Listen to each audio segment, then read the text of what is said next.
کر دیا جائے۔ ایک عرصے تک سیدنا ابراہیم کو، اللہ کے نبی کو قید کر دیا گیا، کیونکہ حق بات تھی، جس نے حق کا پیغام پہنچایا۔ تاریخ دنیا بتاتی ہے حق کا پیغام دینے والوں کا گلا دبا دیا جاتا ہے، آواز بند کر دی جاتی۔ کسی نے پوچھا تھا مرغے سے کہ مرغا یہ بتا کہ تو اذان دیتا ہے پھر لوگ تجھے ذبح کر کے کھا جاتے ہیں۔ اس نے کہا میرا قصور بس اتنا ہے کیونکہ میں اذان دیتا ہوں نا، حق کی آواز بلند کرتا ہوں، اس لیے مجھے ذبح کر دیا جاتا۔ تو دوستو تاریخ گواہ ہے، انبیاء، رسول، اولیاء، علماء جنہوں نے حق کی آواز بلند کی، ان کی آواز کو دبا دیا گیا۔ یہ حقیقت ہے۔ اور وہ علماء جو مصلیحت سے صلح کر لیتے ہیں تو وہ زندہ و سلامت ہوتے ہیں، ان کے لیے کوئی مشکلات، کوئی پریشانی نہیں ہوتی۔ لوگوں کی خواہشات کی پیروی کرتے ہیں علماء تو تب ٹھیک ہے، اگر نہیں تو معاملہ مختلف ہو جاتا ہے۔ وہ نمرود تو دور کی بات ہے، مسجد کی جو کمیٹی ہوتی ہے، داڑھی مون ہوتے ہیں، بے علم ہوتے ہیں، دین کا علم تو جانتے نہیں ہیں، دینی مسائل جانتے نہیں ہیں، اور وہ مسجد کی کمیٹی بنا کے امام کو ہینڈل کرتے ہوتے ہیں۔ وہ ایک دیندار کو دین سمجھاتے ہوتے ہیں۔ جس طرح آپ نے دیکھا وہ بی بی مریم نے علماء کا اجلاس بلا کر اس کو تبلیغ فرمائی، سبحان اللہ۔ یہ دکھا رہے ہیں کہ علماء کو جمع کیا، علماء سامنے بیٹھے ہیں ماشاءاللہ سارے، اور وہی لگتے تھے جو مولانا صاحبان مصلیحت پسند ہے، حق بات کرنے کے لیے نہیں۔ کوئی ایسا جرت والا تھا نہیں، پتہ نہیں ان کے سر پہ ٹوپی اور پگڑیاں پہنا کے ویسے لوگوں کو بٹھا دیا، پتہ نہیں وہ عالم تھے یا نہیں۔ لوگ تو اس طرح ہوتے ہیں، حق بات کو دبایا جا رہا ہے۔ سیدنا ابراہیم خلیل اللہ کو قید کر دیا گیا۔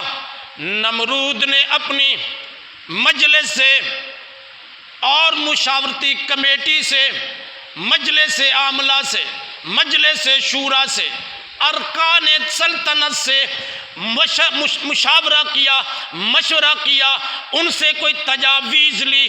طے یہ ہوا کہ ان کا ہمیشہ کے لیے خاتمہ کر دیا جائے، آگ میں جلا دیا جائے، آگ کا انتظام کر کے اس مسئلے کو ہمیشہ کے لیے ختم کر دیا جائے۔ مسئلہ اس طرح ختم ہوگا، اس کے علاوہ کوئی حل نہیں ہے۔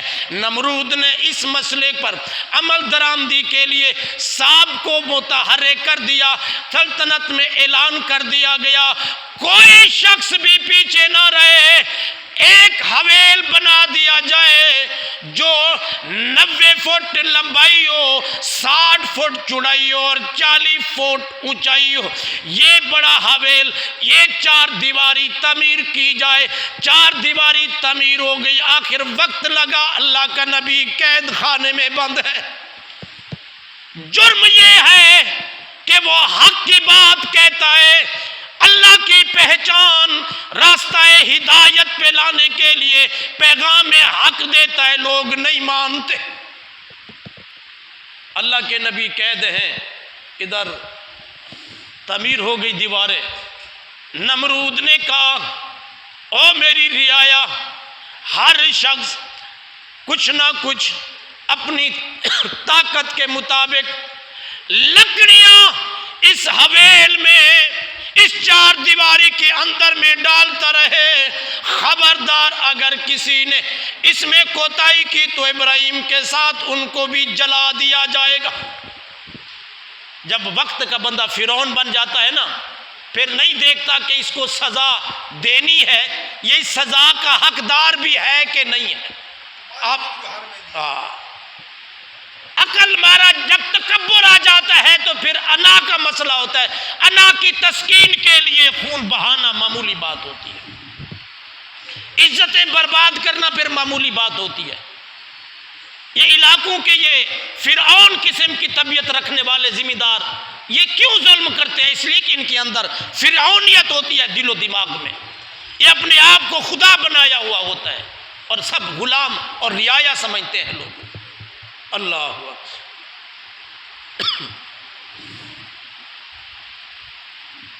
اے لوگوں، لکڑیاں ڈالتے رہے، جو جس کی ہمت تھی نبی کے دشمن نبی کی دشمنی میں تعاون کرتے رہے، اس برائی کے کام میں اور اس ظلم کے کام میں نمرود کے معاون و مددگار بنتے رہے۔ اللہ پاک کی قسم میں میری شریعت، میرے نبی کی شریعت، رب کا دین ہے، آپ کے اسلام نے اجازت نہیں دی کہ کسی کو ناحق قتل کر دیا جائے۔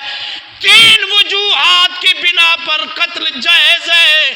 ایک، اگر شادی شدہ زنا کرے تو ان کی سزا سنگسار ہے، موت ہے، اور دوسرا وہ شخص ہے جو کسی کو ناحق قتل کر دے تو اس کی سزا بھی قتل ہے، قصاص ہے۔ تیسرا وہ شخص ہے جو دین اسلام سے پھر جائے، مرتد ہو جائے۔ یہ 3 وہ عمل ہے جس کی بنا پر قتل جائز ہے، پر وہ بھی ہر بندے کو نہیں ہے، حکمران کی ذمہ داری ہے۔ اللہ کے پاک نبی نے بھی اپنے صحابہ سے، اپنے غلاموں سے دوران جنگ برسرے پیکار جب دشمن سے ہونا تو صحابہ کو فرمایا، میرے صحابہ خیال کرنا، میرا دین اس بات کی اجازت نہیں دیتا، میں محمد تم پر پابندی لگاتا ہوں، دوران جنگ دوران حملہ ضعیفوں کا خیال کرنا، انہیں کوئی گزند نہ پہنچانا جو جنگ کے قابل نہیں، اس میں ضعیف بھی ہے، اس میں مریض بھی ہے، ان کو تکلیف نہ دینا، خواتین کے ساتھ بدتمیزی اور دیگر معاملات نہ کرنا، قتل و غارت کی تمہیں کوئی اجازت نہیں ہے، چھوٹے بچوں کو چھوڑ دینا، ارے ان کی کھیتیوں کو نہ اجاڑنا، برباد باغات کو برباد نہ کرنا، اور وہ جو جنگ لڑتے ہیں فقط ان سے لڑنا۔ ہمارا دین تو کافر کو بھی رعایت دیتا ہے کہ ان کی خواتین پہ ہاتھ نہ اٹھانا، لیکن ہم یار کیسے مسلمان ہیں؟ ہم گھر سے لے کر حکومت تک جس کا جو بس لگتا ہے وہ نہ خواتین کو ان کی عزت کا خیال آتا ہے اور نہ ہی کسی کے مال، بلکہ ہمارے ارادے کیا ہیں؟ ہم اپنے مخالف کے مال کو برباد کریں، ان کی عزت کو پامال کریں، ہم اس کے جان کے در پہ ہو جاتے ہیں۔ اللہ پاک کی قسم، اگر دین سمجھ آ جائے نا، دین سمجھ آ جائے اور دین پر عمل کریں تو ہمارے ملک میں کوئی ناحق قتل نہ ہو، کوئی چوری نہ ہو، کوئی برائی نہ ہو، کوئی زیادتی نہ ہو، کوئی ناانصافی نہ ہو، ہر گھر سے انصاف کا پرچم بلند ہو جائے گا، کیونکہ ہم ایک دوسرے کا جب احساس کرنے لگیں گے تو اس صورتحال سے ہمارے لیے اللہ پاک برکت نازل فرمائے گا، سکون زندگی نصیب ہو جائے گا۔ یہ بے سکونی کیوں ہے؟ آپ کو اس بات کا بڑا تجربہ ہے، جب ہم اسلام کے راستے سے ہٹ جاتے ہیں یا وہ لوگ جو فرعون طبیعت کے بن جاتے ہیں، وہ راہ خدا میں نہ ان کا مال لگتا ہے، نہ ان کی زندگی گزرتی ہے، نہ ان کو سجدوں کی توفیق ہوتی ہے، وہ بھی شیطانی عمل میں بڑھتا رہتا ہے، ان کا مال بھی کچہری، عدالتاں، تھانے، رشوت، تعلقات جوڑنے میں لگے رہتے ہیں، راہ خدا میں مال خرچ نہیں ہوتا۔ اگر وہ کرتا بھی ہے، رزق ہے تو حرام کا، وہ رب کیسے قبول کرے گا؟ اس کا لگا ہوا پھر بھی کام نہیں آئے گا۔ رزق حلال کام آتا ہے۔ اللہ کے گھر میں جب بھی کوئی صدقہ خیرات دینا، کوئی عطیہ دینا، کوئی خرچ کرنا، رزق حلال سے کرنا، رزق حرام پھر بھی قبول نہیں ہے۔ اور اللہ پاک نے ہمیں پابند کیا ہوا ہے، ہماری دعائیں قبول کیوں نہیں ہوتی؟ اور رزق اندر حلال ہونا ایک وجہ میرے نبی نے یہ بھی فرمائی، جو رزق حلال نہیں کھاتا ان کی دعا بھی قبول نہیں ہوتی۔ وجہ ہے، ریزن ہے۔ اللہ اکبر۔ سیدنا ابراہیم